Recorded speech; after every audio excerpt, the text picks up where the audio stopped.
Bonjour à tous, j'espère que vous m'entendez bien. Donc, je suis Anne-Elisabeth Caillot, je suis Customer Engineer Manager chez Google Cloud France.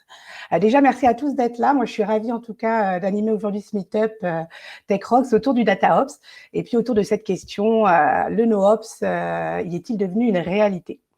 Alors, pendant ce meet-up, on va bien sûr revenir rapidement sur les enjeux, le pourquoi du DataOps, comment se met en place finalement cette méthodologie agile et collaborative autour de la gestion de données, comment elle se matérialise et puis comment finalement les technologies cloud ont aussi un peu libéré ces possibilités afin justement d'aller faire le point, d'aller chercher où nous en sommes en 2022 et puis de voir si finalement on a un peu atteint une maturité aujourd'hui suffisante en termes d'outils, en termes de technologie, en termes aussi d'organisation pour atteindre le NoOps. On verra d'ailleurs finalement est-ce que le NoOps est une vérité et la réalité du DataOps. On ira vraiment creuser ce sujet-là de façon pragmatique. Et justement, pour avancer sur ce sujet assez passionnant, on partagera notre vision chez Google Cloud de ce sujet, mais on aura aussi la chance de s'appuyer sur les expériences et le retour terrain de nos invités aujourd'hui, Backmarket et TinyQ, pour mieux comprendre cette méthode, comment ils l'ont implémentée, ses impacts et puis ses challenges. Alors, sans tarder, du coup, pour rentrer assez dans le vif du sujet, du coup, j'ai demandé à nos intervenants de se joindre à moi sur scène et je les remercie déjà. Donc, on aura la chance d'avoir Mike Edan, qui est Chef Technology Officer et Chef Product Officer chez TinyQ. Bonjour Mike. On aura aussi Florian Valley, Data Engineering Manager chez Backmarket. Et puis Joanne Picard, notre responsable de la practice data chez Google Cloud. Alors déjà, merci à vous, messieurs, d'être là aujourd'hui et puis de nous partager vos visions, expériences et puis lesson learn sur le DataOps. Pour recadrer peut-être vite fait aussi un peu le format d'aujourd'hui, on va commencer par à peu près 30 minutes de présentation par Joanne au départ et puis ensuite on aura Florian et Mike qui nous partageront un peu d'informations d'ailleurs sur leur société et puis voilà comment ils ont appréhendé ce DataOps. Et puis après on aura aussi vraiment une bonne vingtaine de minutes de Q&A. Donc on est vraiment là pour répondre à vos questions, vos interrogations. Donc n'hésitez vraiment pas à utiliser la plateforme et la section Q&A à droite du chat pour poser vos questions, pour voter. Voilà, on sera un plaisir de les relayer et d'y répondre au mieux possible. Voilà, pour rentrer tout de suite dans le vif du meet-up, je vais te passer la main, Joanne, pour commencer tout de suite la démystification du DataOps et du NoOps. Let's go. Merci Anne-Elisabeth. Et en effet, démystification, c'est vrai que dans le titre DataOps en 2022, le NoOps est-il devenu une réalité? Il y a deux buzzwords en deux courtes phrases, ça fait beaucoup. Donc je vais m'attacher dans cette première partie à essayer d'éclaircir un peu ce que ça veut dire, en tout cas notre vision, nous Google, ce qu'on attache un peu derrière ces mots, et essayer de clarifier un peu tous ces termes-là qui peuvent en effet faire un peu buzzword. Ça fait couler beaucoup d'encre. Il y a plein d'articles sur le NoOps qui forcément, enfin, sont pas tous d'accord d'ailleurs. Donc au moins donner notre vision à nous et ce que je pense aujourd'hui du NoOps en 2022. Et je vais commencer très simplement par partir de la base, à savoir de la data et les cas d'usage de la data aujourd'hui, qui sont multiples et variés. Je pense que tout le monde a compris que la data pouvait apporter de la valeur énorme pour leur business, quel qu'il soit, qu'on fasse de l'analytique avancée avec des cas d'usage avancés comme vous voyez là. Je pense que de plus en plus même de métiers maintenant sont pitchés directement par les consultants ou se documentent par eux-mêmes et comprennent à quel point la data pourrait les aider au sein de leur business propre, on va dire. Ce qui génère énormément de cas d'usage pour les plateformes de données sous-jacentes. Et puis même, sans aller finalement dans les cas d'usage les plus avancés, les plus AI ou les plus prédictifs, ne serait-ce que prendre des décisions basées sur de la data, faire de la BI, du reporting, ça reste le cas d'usage principal de la data aujourd'hui et il continue d'être important, voire même de plus en plus important. Si on regarde ce KPI un peu catastrophique qui, je trouve, est assez impactant, dans les 50 dernières années, la durée de vie moyenne d'une entreprise a été quasiment divisée par deux. Si ça continue comme ça en 2025, elle aura vraiment été divisée par deux. Donc, prendre des décisions rapidement, prendre des décisions qui sont informées et exécutées rapidement, devient de plus en plus important, même sans partir dans les AI et dans les cas d'usage les plus sexy, on va dire. Et ça, fatalement, ça peut créer une petite rupture au sein des entreprises aujourd'hui. On a d'un côté les data analystes qui portent du coup tous ces cas d'usage-là et qui, eux, ont un métier où ils doivent explorer, ils doivent itérer, ils doivent on va dire, faire un florilège de cas d'usage, un backlog qu'on a vu qui est assez intense et qui se base sur une plateforme de données qui, elle, est opérée par des gens qui ont des incentives qui sont un peu alignés différemment. la plateforme data, leur travail, eux, c'est plutôt de faire une plateforme qui est stable, qui peut passer à l'échelle, qui est performante pour tout le monde. Et donc, les incentives d'un côté d'innovation, de création et d'exploration ne sont pas forcément alignés avec l'équipe de plateforme, l'équipe data, qui, eux, ont plutôt voilà, des incentives de stabilité et de productivité, on va dire. Et donc ça, cette dichotomie, on va dire, ce problème-là, il est très courant et c'est un peu le quotidien, on va dire, de la plupart des équipes de plateforme data, de réussir à faire une plateforme qui est stable, qui est fiable, qui est performante, mais tout en rendant possible quand même des expérimentations rapides et l'agilité pour les équipes les utilisatrices et analystes.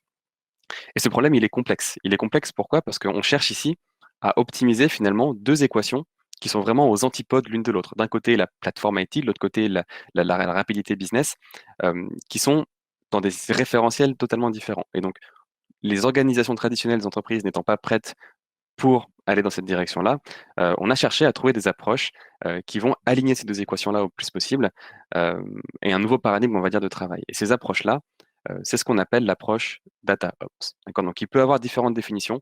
La plus consensuelle des définitions du Data Ops, c'est vraiment d'essayer d'aligner ces deux équations-là, de la data et du business, pour réussir à faire des cas d'usage et de faire ça de façon industrielle et de faire ça de façon récurrente et automatisée. Et en gros, ça va se baser sur deux grandes familles de pratiques, d'accord, pour passer de l'idée aha au catching, d'accord, donc à récupérer la valeur de ces cas d'usage-là. Il y a deux grandes familles de méthodes, on va dire, qui sont utilisées dans le DataOps. Il y a d'abord des méthodes agiles, bon, qu'on ne présente plus, hein, pour unifier finalement le business et le développement, mais aussi et surtout des méthodes du DevOps, d'accord, pour faciliter la barrière entre le développement et les opérations, mais cette fois-ci appliquée à la data. Et c'est la somme des deux basée sur une data platform qui font aujourd'hui ce qu'on appelle le DataOps. D'accord, donc c'est la définition la plus high level. Et j'aimerais juste me concentrer un tout petit peu sur ce qui va nous intéresser plus ici, cette partie DevOps associée à la data. Qu'est-ce que ça veut dire? Et surtout, qu'est-ce que ça veut dire pour nous chez Google? D'accord?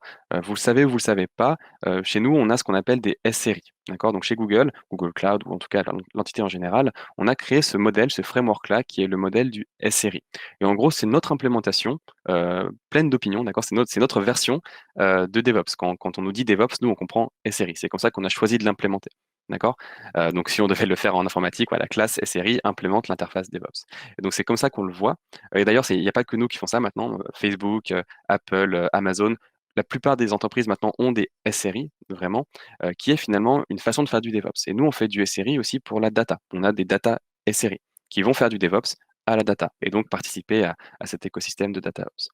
Et donc, le SRI a énormément de responsabilités. Je ne vais pas avoir le temps ici d'aller dans tout ce que doit faire un data SRI, mais en gros, en grosse maille, le SRI est responsable de définir des SLO, de définir des métriques, du monitoring, de faire du capacity planning quand ça fait sens, de faire du change management, mais voilà, aussi un aspect très très culturel, d'infuser ça au niveau des équipes métiers.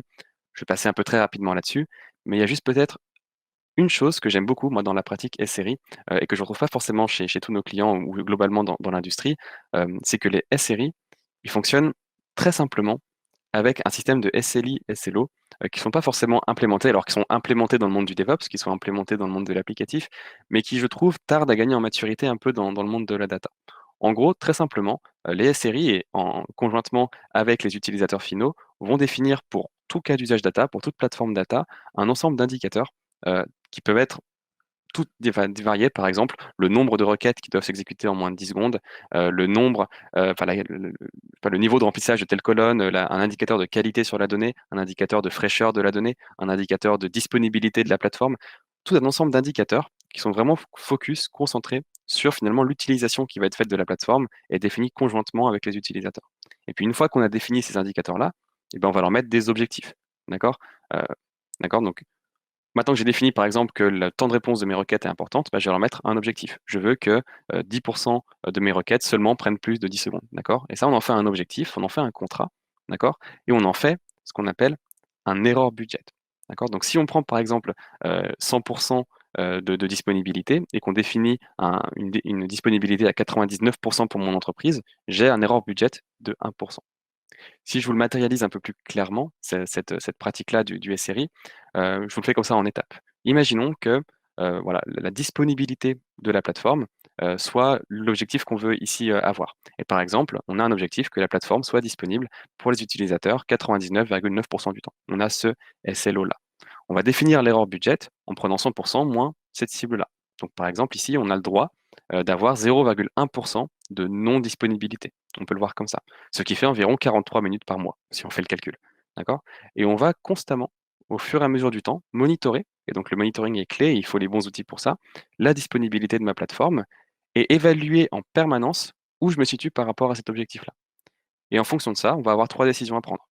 Si le budget est dépassé, donc que j'ai déjà dans ce mois-ci été non disponible pendant plus de 43 minutes, d'accord? Bah, dans ce cas-là, j'arrête. J'arrête de faire des nouvelles releases, j'arrête d'innover, j'arrête de finalement faire des nouveaux cas d'usage et de continuer à mettre de l'instabilité dans ma plateforme. Et je me concentre vraiment sur la disponibilité de ma plateforme et sur le fait qu'elle continue à fonctionner bien et qu'elle ne soit pas indisponible.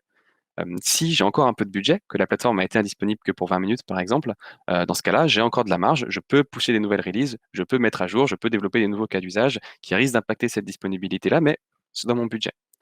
Mais le pire des cas, finalement, c'est pas que le budget soit dépensé, il est fait pour ça. Le pire des cas, c'est quand le budget n'est absolument pas dépensé. Ce mois-ci, ma plateforme a été disponible 100% du temps. Ça veut dire que j'innove pas assez. Ça veut dire que je prends pas assez de risques, que je pousse pas assez de nouvelles features et que je ne suis pas assez agile. Et donc, il y a un équilibre à trouver par rapport à ces erreurs budget-là et qu'on peut appliquer à tout. Là, c'est la disponibilité, mais on peut éventuellement appliquer la même chose avec des silos de qualité de données. Je veux par exemple que dans cette colonne-là, elle soit remplie à 90% du temps.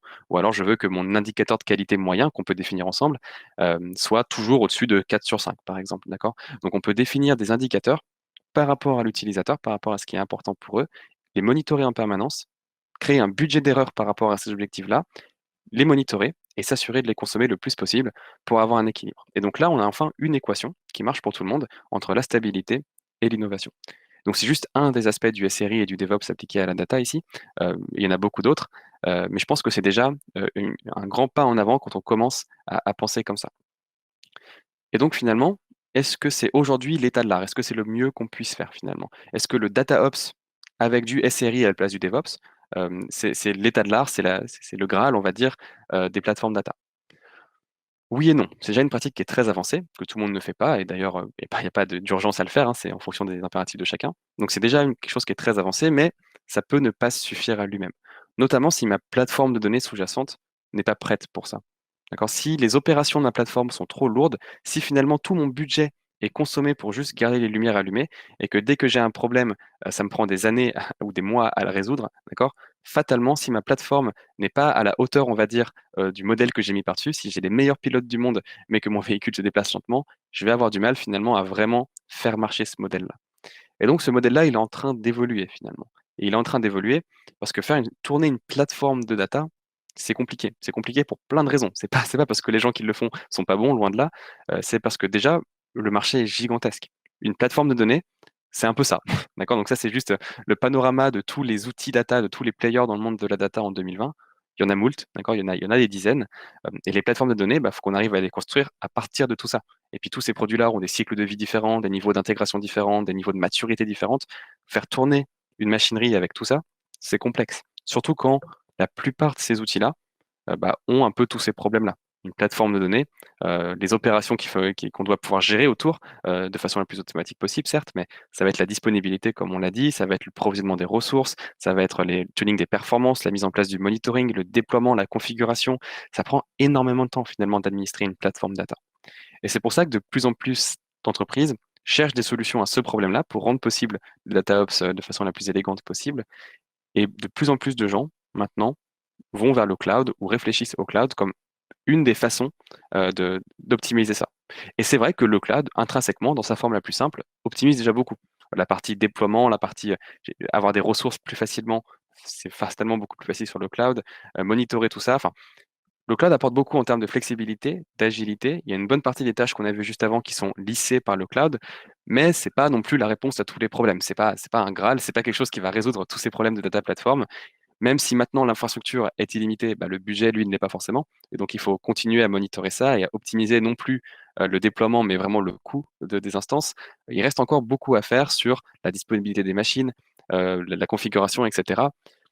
Ça facilite grandement la vie d'un DevOps ou d'un DataOps, d'accord? Par ailleurs, c'est pas la réponse à tout. Euh, et chez nous, on a notre propre cloud, du coup, Google Cloud, la plupart des produits Google tournent sur Google Cloud. On a essayé de résoudre ça en allant un cran plus loin finalement dans le cloud et non pas seulement en faire une plateforme pour mettre à disposition des machines, même des services managés, mais d'aller dans le plus possible dans l'abstraction totale de la plateforme et de faire ce qu'on appelle du serverless, d'accord? Donc encore un buzzword de plus. Mais finalement, l'idée qui est derrière ça, c'est de rendre la plateforme la plus invisible possible pour que mes équipes utilisatrices, mes analystes, soient le plus autonomes possible et ne réfléchissent jamais en termes de machine, de performance, mais vraiment utilisent la plateforme qui va passer à l'échelle toute seule en fonction de l'usage et finalement qui va être facturée à l'usage le plus proche. Ce qui reste pour beaucoup, d'ailleurs, des fois les plateformes data, quand elles ne sont pas dans ce modèle-là, doivent refacturer l'usage qui en est fait aux utilisateurs. Ça peut être complexe aussi. Et donc nous, on est à fond dans le serverless chez Google en interne et donc fatalement aussi chez Google Cloud pour nos clients.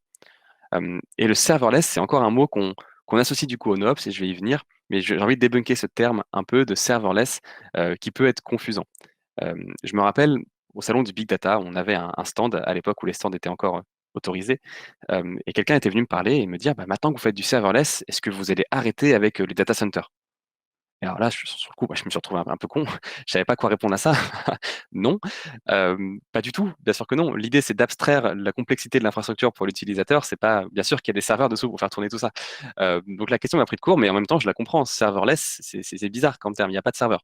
On essaye ici de modéliser que bah, c'est facile à gérer, mais ça me déplaît. C'est confusant et puis en plus, c'est bizarre. C'est rare de définir quelque chose parce qu'il n'est pas.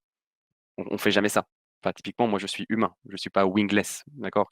Donc serverless, c'est un terme qui fondamentalement me dérange, peut poser problème et confusion, et en plus, voilà, on définit pas quelque chose parce qu'il n'est pas. Et donc les gens ont cherché des nouveaux termes par rapport à ça et essayé de lier ça un peu au DataOps.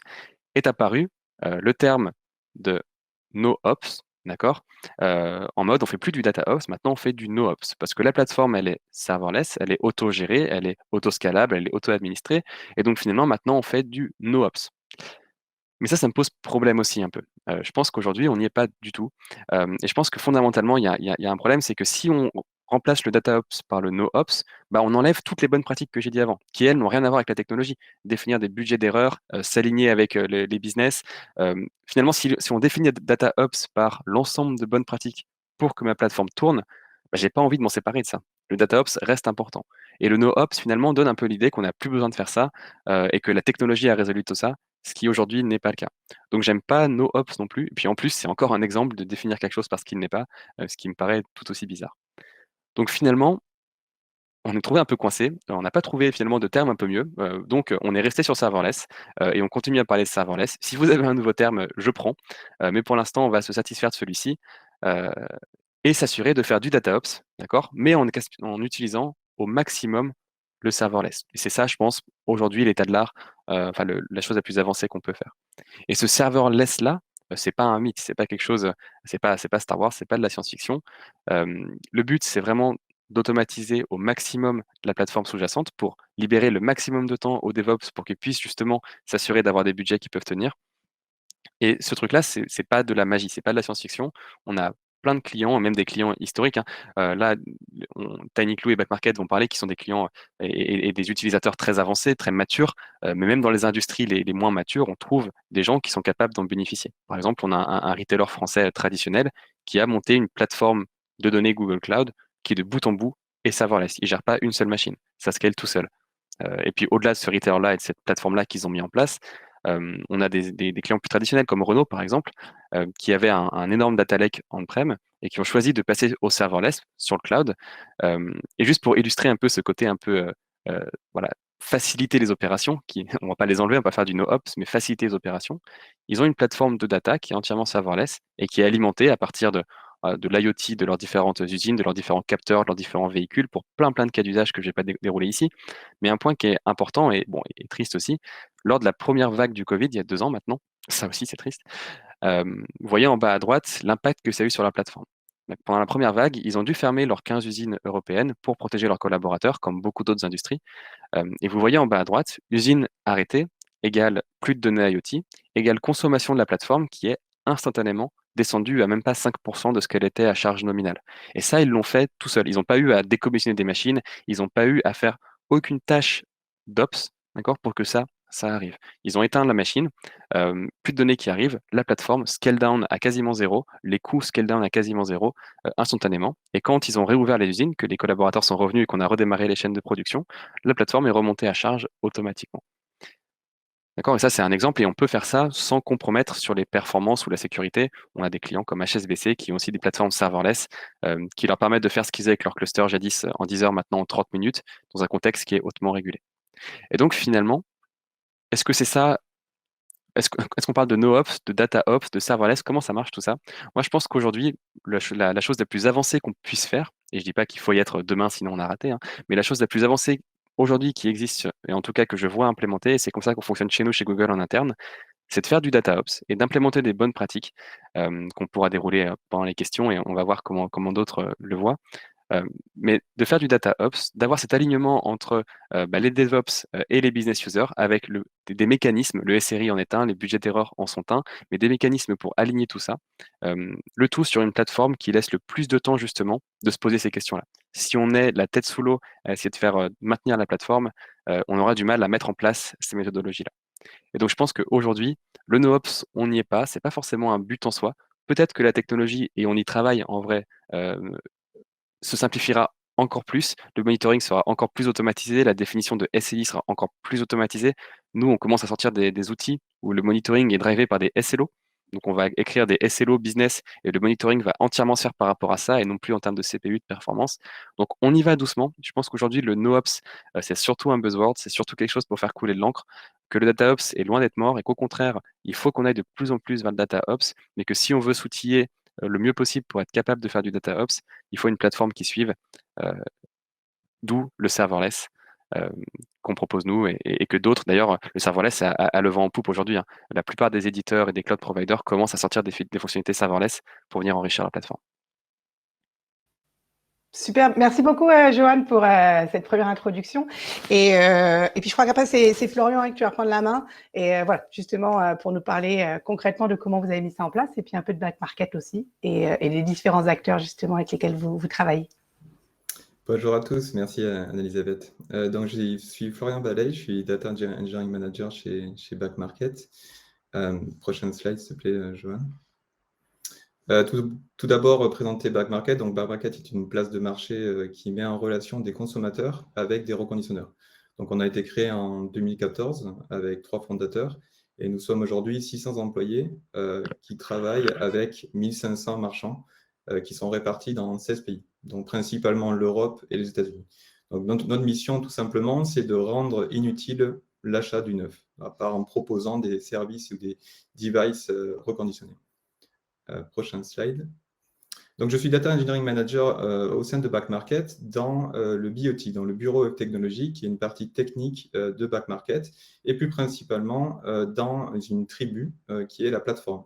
Donc, le Data Engineering se retrouve entre 3 principales équipes, Data Collect, Data Prepare et Data Serve, et nous sommes directement en liaison avec des producteurs de données et des consommateurs. Donc, d'une partie où on va collecter de la donnée brute pour l'acheminer et prendre des décisions dessus côté consommation.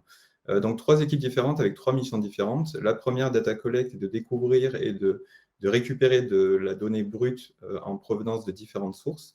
Nous avons Data Prepare qui est plus autour de la préparation de la donnée, comme son nom l'indique, avec la classification, la gouvernance et la sécurisation pour différents cas d'usage. Et enfin, la Data Serve, qui est une équipe qui est dédiée à servir, à exposer la bonne donnée au bon endroit pour le bon usage, donc en respectant les contraintes légales. Prochain slide. Donc, ça se décline d'un point de vue architecture et d'un point de vue plus particulier DataOps dans l'équipe au travers de 3 équipes avec des stacks différentes. Donc, principalement, nous avons 2 cloud providers, AWS et Google Cloud Platform. Donc, AWS chez Data Collect et Data Prepare et Data Serve repose principalement sur Cloud Platform. Sur les usages en fait, et les provenances de sources de données, nous avons toutes les API externes, donc principalement des données qui viennent en provenance de Zendesk, Google Analytics, pour exemple. Et nous utilisons Airbyte comme connecteur qui va nous permettre de capter ces données. Toutes les autres données sont en provenance interne, donc principalement la base de données du site internet Back Market, mais ça peut aussi être de l'événementiel du fichier. Donc, toutes ces données sont acheminées côté prépare et reposent principalement sur différents services managés et principalement serverless, hormis la partie Delta Lake, qui est une solution technique open sourcée par Databricks pour faire et créer 2 principales catégories de données, la catégorie bronze, qui est toute l'historisation des données, et la partie silver, qui est toute la préparation compressée, prête à servir de multiples usages. Sur côté DataServe, nous avons Snowflake et BigQuery qui permet de construire la partie gold, qui est une donnée plus orientée business pour les consommateurs au sein de BackMarket. Nous avons aussi certains systèmes de catalogue comme Castor qui va nous permettre de documenter, de partager les définitions de ces data assets au travers de BackMarket. Donc, ce n'est pas seulement une architecture. Le DataOps, c'est aussi des principes d'équipe. Nous, il y a 3 principes fondateurs. Le premier est Build and Run. Donc, nous avons une architecture cloud native complète. Donc, c'est-à-dire que nous construisons l'infrastructure, l'application dessus pour répondre à des cas business. Donc, nous déployons des stacks dédiés de chaque équipe pour répondre à différents usages. Nous avons une orientation production first mindset, car il est très important pour nous de savoir que la valeur qui est apportée, c'est la valeur d'acheminer ces données de bonne qualité vers les consommateurs et également d'apprendre par un feedback positif, un retour positif de cette plateforme, comment agir et comment fournir d'autres fonctionnalités. Donc, principalement, plus une approche produit, c'est-à-dire que chaque équipe a une stack et cette stack est un produit avec des fonctionnalités propres qui vont répondre à différents cas d'usage. Donc, on a une orientation très équipe, dans le sens où une équipe fait des décisions techniques et a l'autonomie et la responsabilité de sa stack, la déploie et maintient l'évolution et apprend à la maintenir et à faire des évolutions sur cette infrastructure. Il y a un aspect assez important aussi, c'est le multi-région, c'est-à-dire que chaque équipe et chaque stack peut se déployer autant en Europe qu'aux US que d'autres plaques géographiques, avec une configuration dédiée. Donc, c'est-à-dire avoir une approche globale plateforme, mais avec des spécificités locales. Tout ça, nous avons aussi, au travers de ces différentes équipes, des best practices, ce qui est très important, ce qui va devenir la glue pour s'assurer que toutes les équipes travaillent bien ensemble avec le même objectif d'apporter de la valeur. Donc, nous utilisons principalement de l'infrastructure as code, notamment TerraGrunt et Terraform, qui va nous aider à déployer ces services managés ou ces différents providers au travers de différents cloud providers ou solutions technologiques. Donc, c'est très important d'avoir une approche module, c'est-à-dire qu'on va avoir des modules qui vont se déployer dans différents écosystèmes avec des configurations propres. Il y a aussi une spécificité qui est que chaque équipe, chaque membre d'équipe peut déployer sa propre stack. Si je suis dans l'équipe Data Prepare, je peux déployer ma stack comme une stack de pré-production ou de production et faire mes tests avant d'avoir un cycle de release complet. Nous sommes aussi très fervents du côté pyramide testing. On l'applique dans l'infrastructure, c'est-à-dire qu'on teste de manière unitaire notre composant pour qu'il marche bien au niveau de son module lui-même. On teste les multimodules qui fonctionnent bien ensemble et également des scénarios de test complets qui sont plus fonctionnels avec des entrées et des sorties. Donc, je rentre de la donnée, je vois mon système et à la sortie, j'attends principalement que tout soit bon pour éviter d'introduire des régressions. Donc, c'est des tests de non-régression pour pas fiabiliser justement la plateforme suite à de multiples évolutions. Dernier slide. Donc, principalement, j'ai récupéré ton slide, Johan, et j'ai essayé de voir, moi, qu'est-ce que c'est la classe Data Engineer chez BackMarket, comment on l'implémente. Et en fait, je pense que c'est de l'héritage multiple, dans le sens où le premier c'est ce qui est cœur, c'est le software engineering. Nous, le Data Engineer et le Data Ops est un software engineer qui a un manifeste, en fait, et qui suit un manifeste d'équipe, donc autour du software craftsmanship, dans le sens où on produit un code de qualité et d'équipe avec toutes les best practices du software engineering et de trouver le bon outil qui font le bon travail. On a aussi une approche très égoless programming. On est là dans une équipe pour apprendre et délivrer de la valeur ensemble.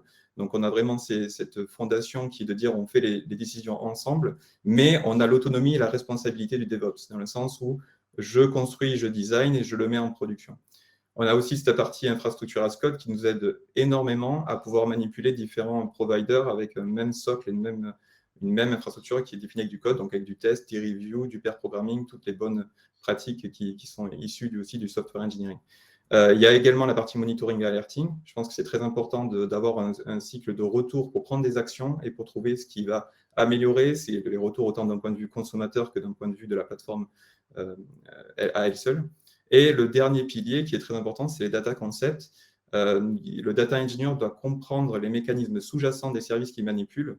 Donc, on peut citer la haute disponibilité ou la scalabilité d'un point de vue technique, mais également des notions plus transverses, plus business ou plus architecture de gouvernance, comme le data mesh.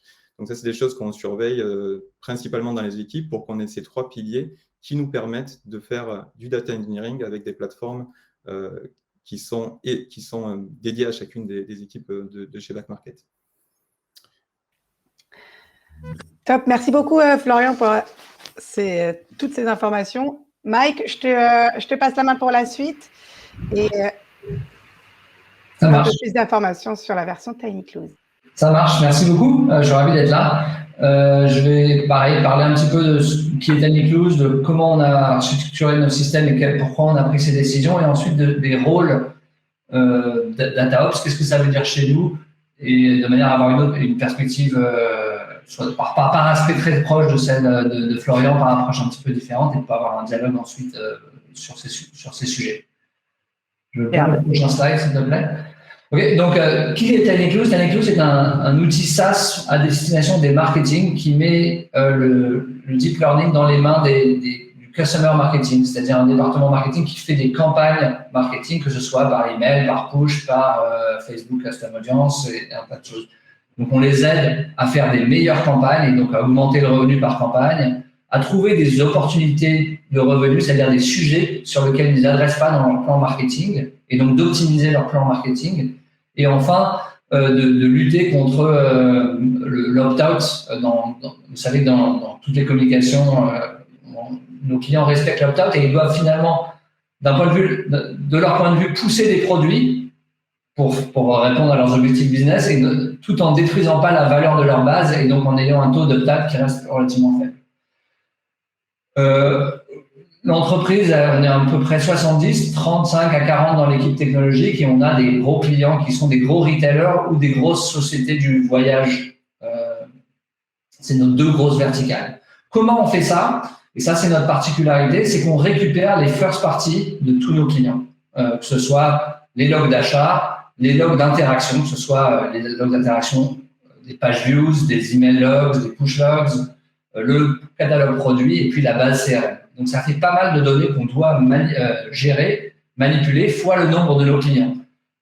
Et par-dessus ça, on a nos modèles prédictifs, qui est le corps de l'expertise de TinyClose, qui calcule finalement des propensity scores, des propensités d'achat, des propensités de churn pour chacun des utilisateurs. Et le produit final, ce sont des audiences, des listes d'utilisateurs qu'on va pousser sur les channels, sur les canaux que nos clients vont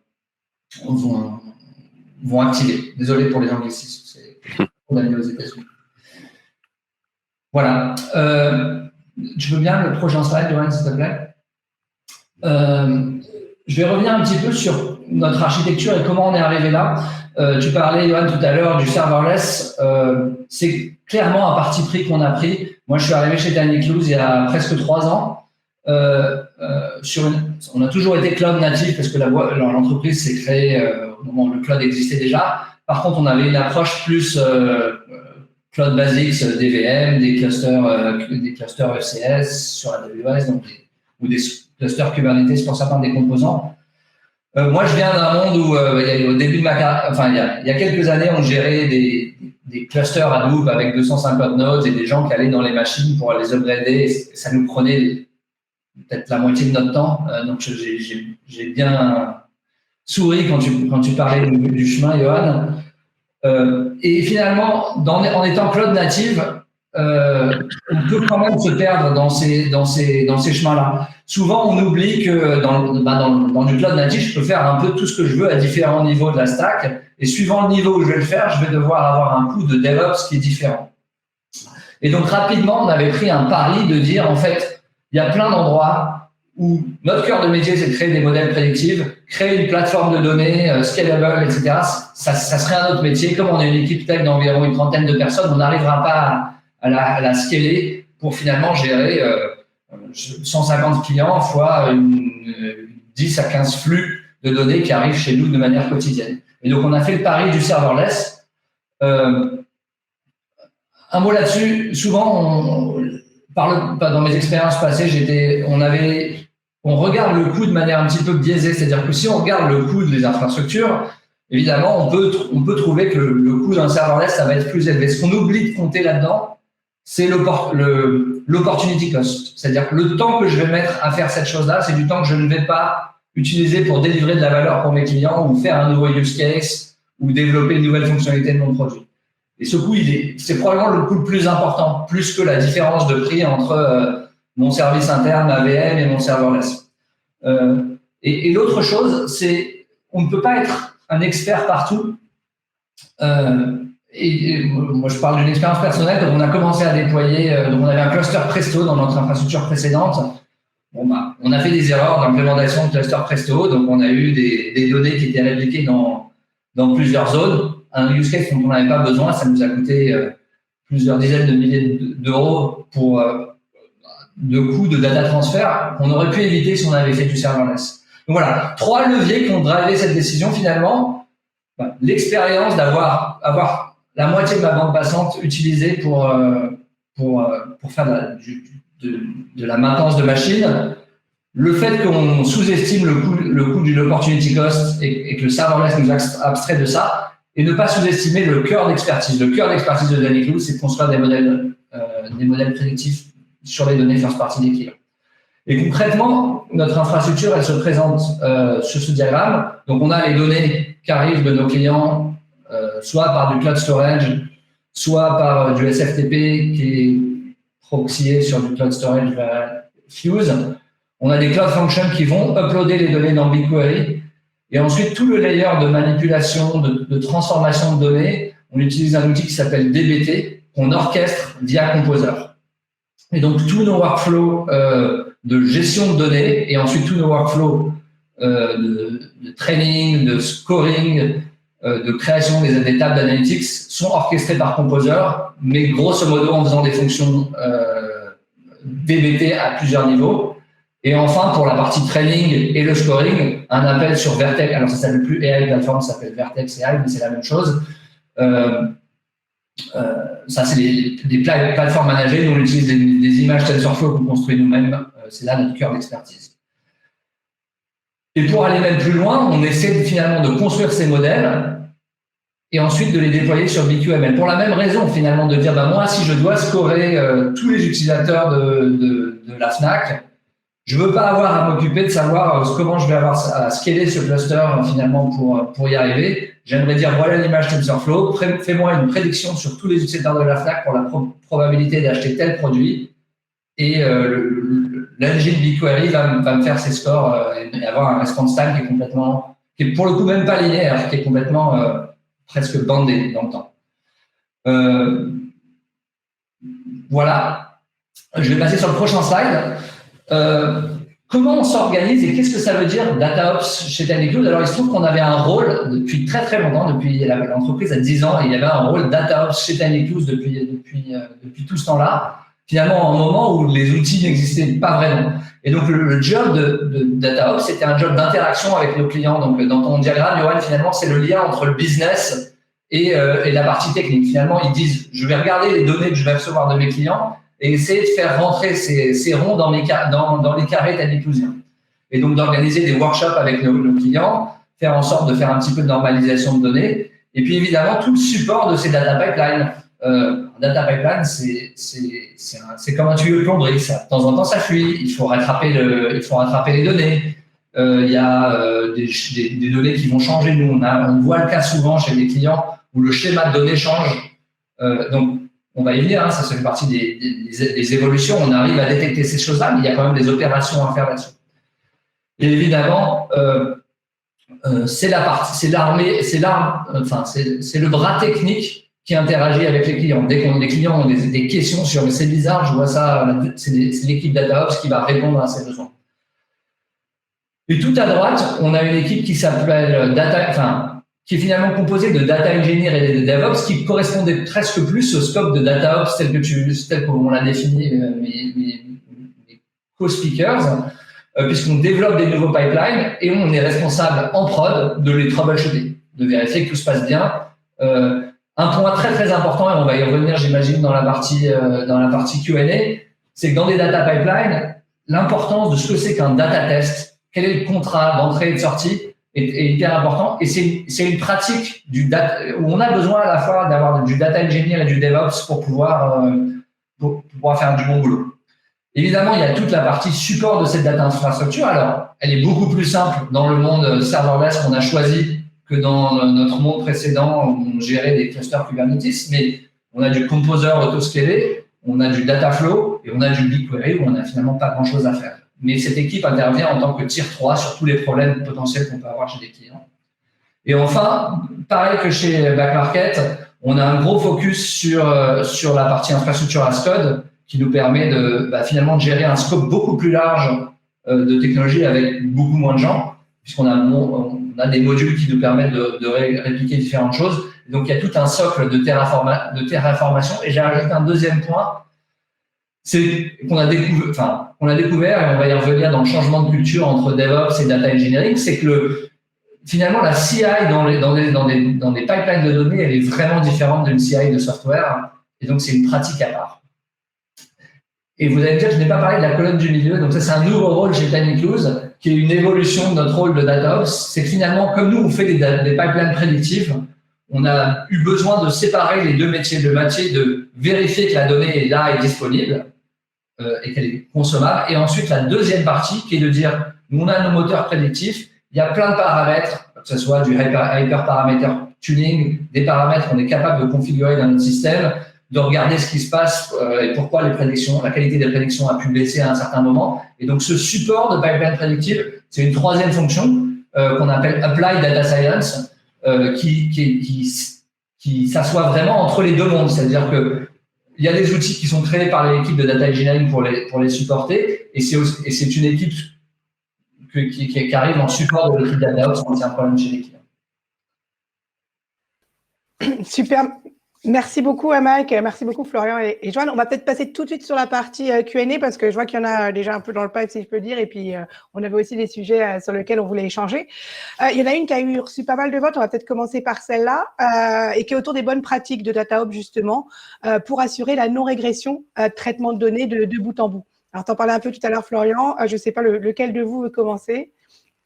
Je peux commencer si tu veux. Allez. Sur la partie, oui, c'est la pyramide de test tout simplement. Donc, c'est quelque chose qu'on a mis en place. Donc, typiquement, vous avez une pyramide avec certains niveaux. Donc, le test unitaire qui nous permet d'avoir un test un peu plus technique sur est-ce que mon module marche bien tout seul, la configuration est bonne. L'intégration qui est entre plusieurs modules, mais ça reste assez quand même technique et assez orienté vers ma partie de code. Dans la partie données, c'est que ce qui est dur à estimer, c'est la forme qu'elle prend, le volume qu'elle prend, comment elle va se comporter. Parce qu'elle est protéiforme, en fait, elle change complètement tout le temps. Donc, comment faire en sorte de s'adapter à ça? Donc, on essaye de plus le résoudre au niveau du fonctionnel, donc d'avoir des scénarios. Typiquement, on essaye de définir des scénarios qu'on rencontrerait potentiellement. On les met en entrée, on regarde qu'en sortie, on a scalé, on a réussi à atteindre ce qu'on voulait comme sortie. Et une autre façon de voir les choses, c'est qu'on ne pourra jamais anticiper tous les problèmes qui vont se passer ou les bugs. Donc, en fait, il faut être prêt à les rencontrer. Donc, le chaos engineering ou introduire de l'erreur peut permettre aussi de voir comment son système répond. Et dans tous les cas, si on n'a pas réussi à anticiper tous les cas, on prend juste un cas qui nous est arrivé et on le met dans le scénario. Typiquement, on a une erreur, on a un problème de production, on le réinsère dans le scénario d'entrée et on s'assure qu'on l'a corrigé pour toutes les évolutions à venir. Donc, voilà. Pour compléter, une des pratiques qu'on a nous utilisées, c'est qu'on utilise un outil qui s'appelle DBT, qui est à la fois un méta-langage sur SQL, qui nous permet donc finalement de templatiser nos SQL. Et dans cet outil, il y a une partie de test qu'on utilise pas mal sur deux niveaux, sur les tests de schéma. Donc ça, c'est un des gros challenges qu'on a nous, puisqu'on a beaucoup de diversité dans ce qu'on reçoit de nos clients. Et puis parfois, on reçoit un truc où la colonne a changé d'ordre ou des trucs vraiment un peu bizarres. Donc, on arrive à détecter avec ces outils un petit peu de choses. Et donc, ces tests, on les fait tourner à la fois dans notre CI, quand nous, on change quelque chose, et aussi scheduler sur nos environnements,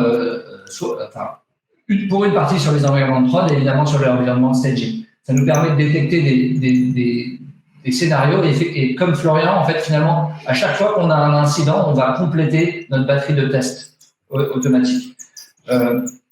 La dernière chose, et on y reviendra peut-être plus tard, c'est que finalement, le challenge des pratiques de données, c'est que je vais développer mon pipeline dans un environnement dev avec peu de données.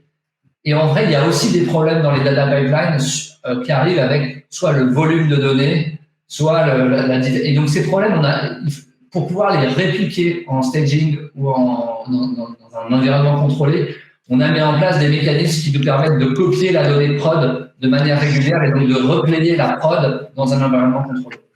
Oui, et qui sont justement, c'est ce qu'on disait un peu tard, assez différenciants des seuils de pipeline qu'on pouvait avoir l'habitude d'avoir en dev ou autre. Et justement, est-ce que tu vas en profiter pour creuser un peu ce point-là, justement, autour des différences entre le dev, staging, prod, le sens de la donnée et l'importance que ça peut avoir?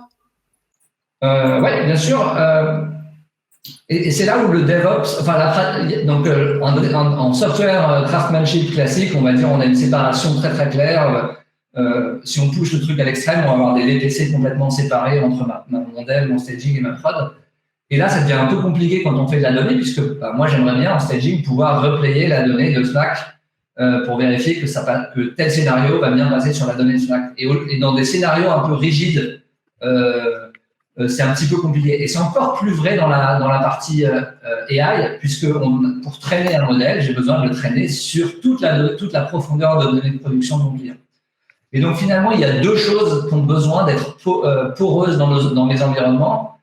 Ce qu'on appelle l'artefact store, c'est-à-dire la partie qui va stocker les représentations intermédiaires pour mes modèles et mes modèles, et évidemment la donnée. C'est-à-dire que ma donnée de prod, elle doit être queryable depuis mon environnement de dev ou mon environnement de staging. Par contre, évidemment, depuis staging, le pipeline ne pourra jamais écrire en production, il pourra écrire qu'en staging. Et donc, on a un mécanisme qui va nous permettre d'avoir de la porosité dans le sens production, staging, dev et pas dans l'autre sens. Ah, ça, c'est un point intéressant. C'est vrai que je vois souvent aussi cette confusion entre entre dev et prod en data, où finalement, en fait, on fait un environnement de dev, mais on a de la donnée de prod dedans. Et finalement, en fait, la plateforme de dev, c'est elle qui est la plus dimensionnée, parce que c'est là qu'on va faire le dev, qu'on va entraîner les modèles, etc. Là où la prod, ça va juste être pour opérationnaliser ou distribuer, et donc elle est moins dimensionnée. Donc c'est vrai que ça inverse totalement le paradigme par rapport à d'habitude. Et ce que je vois moi comme étant le truc qui va vraiment séparer le prod de la dev, c'est le rythme des releases, bien sûr, mais aussi la sécurité et la gouvernance, quoi. La prod, c'est vraiment le truc où la donnée, elle est accessible qu'à un sous-ensemble de cas d'usage qui sont très bornés, là où le dev, c'est un peu plus ouvert, mais finalement, c'est vrai que ça a perdu un peu son essence et je pense que c'est pas une bonne idée de s'arc-bouter sur ces concepts qui s'appliquent pas forcément à la data. Et pour rebondir là-dessus, justement, au niveau des notions d'environnement, ce qui est intéressant aussi, c'est la dimension coût. On s'aperçoit aussi que les environnements de dev sont très coûteux, justement, par ces tests, la CI, tous les process que nous avons pour s'assurer que la production ne va pas être impactée. Et ça aussi, dans la définition et dans la réfléchir, quand on architecture autour du DataOps, NoOps ou quoi qu'il en soit, en fait, la réflexion autour du coût est très importante. Et on s'aperçoit justement à ce niveau-là que ça change. Des fois, on a plus de données en prod, mais on paye moins cher parce que le système est moins testé, il tourne jour le jour et il est optimisé. En dev, on a beaucoup de tests, beaucoup de CI, beaucoup de pipeline pour s'assurer que tout va bien. Super. Merci beaucoup. Alors, sur le Q&A, j'ai quelques questions un peu des outils et des technologies. Je vais un peu consolider tout ça. La première qui ressort, et elle sera peut-être du coup un peu pour toi, Johan, c'est je dirais rapidement nous briefer les composants GCP pour gérer un data lake en mode serverless, ce qu'il existe aujourd'hui. Et puis, je l'associerai aussi à est-ce que ce NoOps marche justement avec le NoCode et le NoSQL? Est-ce que tu peux nous faire un petit wrap-up là-dessus et puis comme ça on aura un petit éclairage. Alors, j'aime beaucoup l'esprit, Patrick.